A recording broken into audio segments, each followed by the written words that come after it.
So guys, welcome back ulit sa ating channel. Bali sa video na to ay bubuksan natin itong aking brake master. Tapos bubuksan ko din itong brake booster.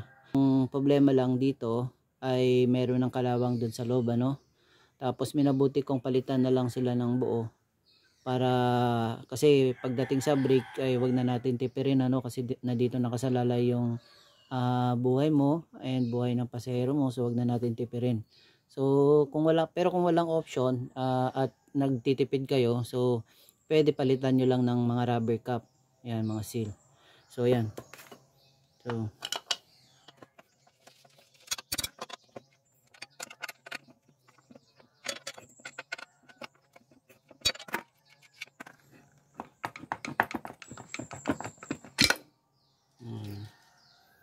so yan, pag may video ako nito, may kalawang na dun sa loob. So yan, so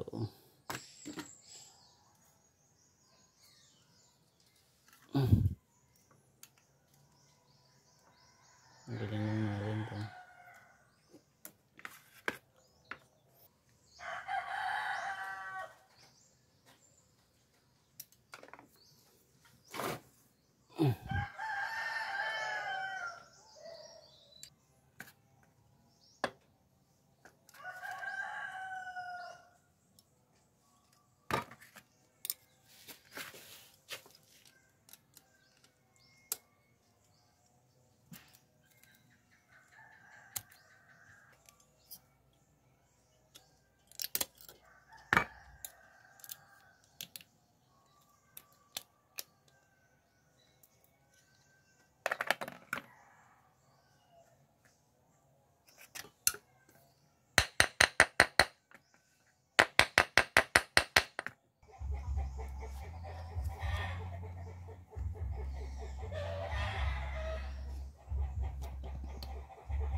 So dito guys sa ating brake master, ayan.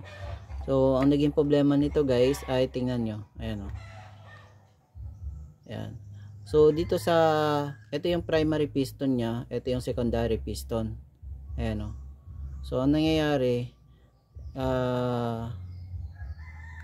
yung kanyang rubber cap, ayan, oh. So ang epekto nito guys, kung okay naman yung hydrovac mo, so bali ang travel lang ng eto ng brake pedal mo, half lang siya, tapos matigas na siya, tapos hindi ko makapit yung bandang likuran na gulong. So pero yung dun sa unahan na gulong, kumakapit naman, ano. So ayan, oh, pag ganun nya, so since walang masyadong build up ng pressure dito, so eto hanggang dun lang siya, ayan. So isa to sa dapat yung i-check, ayan. Pag matigas yung preno tapos hindi ko makapit, so wag natin sisihin yung hydrovac, ano. So okay naman yung ating hydrovac, so dito yung problema natin, no, ayan, oh. Ayan, oh. So na-deform na yung kanyang rubber cap. So yun guys, no, check natin yung ating brake master cylinder. So wala pa naman siyang ano, gas-gas, okay pa siya. Yan. So wala pa siyang gas-gas, yung kanyang walling wala pa. So yan, nakaganyan yan. Tapos nakaposition yan na ganyan at saka ganito. Ayan, ganyan yung position niya. Tapos tandaan nyo yung position ng itong rubber cap. So ito, ayan, ayan, papunta siya ganun, ano. Tapos ito naman, ayan, ayan yung pabuka niya. Tapos ito naman, so harapan sila. Tapos ito naman ay papunta ganun, ayan, kaso nga lang nasira na siya. Ayan. Maluwag na rin to, papalitan na yan.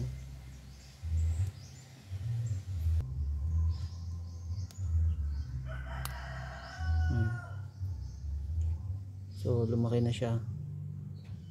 Ayan. Tatanggalin natin to. So ayan, ito siya. So ganun yung position niya. Tapos ito din. Yan. Tapos pag ganyan. Position. Yan pag ganun. Yan. Tapos. So ito nga pala guys, minsan matigas yung screw, no? Ito. So para makuha nyo tong rubber cap. Yan. So ang gagawin nyo, iaano mo lang to, ididiin nyo lang yan, didiin nyo yan para hindi siya matigas kunin. So pag nakadiin na, ayan, ibababa mo lang, nakadiin siya, then yan,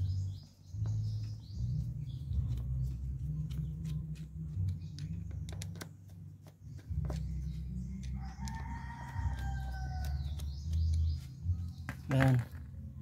So tanggal na siya kasi kapag yung spring, yung tension ng spring, ito kasi yung adjustment ng tension ng spring, kapag nakababa siya, ayan, i-compress niya yung spring ito. So dapat bago nyo baklasin, dapat sukatan nyo muna yung kanyang initial position, ano. Ayan. So ayan, saka nyo tanggalin to. Ayan, ito nakaganyan yan, no. Ayan. Then saka nyo tanggalin to, yung rubber cap nya. Ayan, yung meron siyang thread dun sa loob. So ito pwede mong i-adjust yung tension ng spring. Ayan, pag ito kasi, ayan, so hindi mo siya ibababa, ang tension ng spring ay nakataas, so mahirap mo siyang ayan, tanggalin. So isang tip yun. Yan. So ibababa mo siya ng ganun, no? So yun lang yun guys. Yan. Ang screw na yan.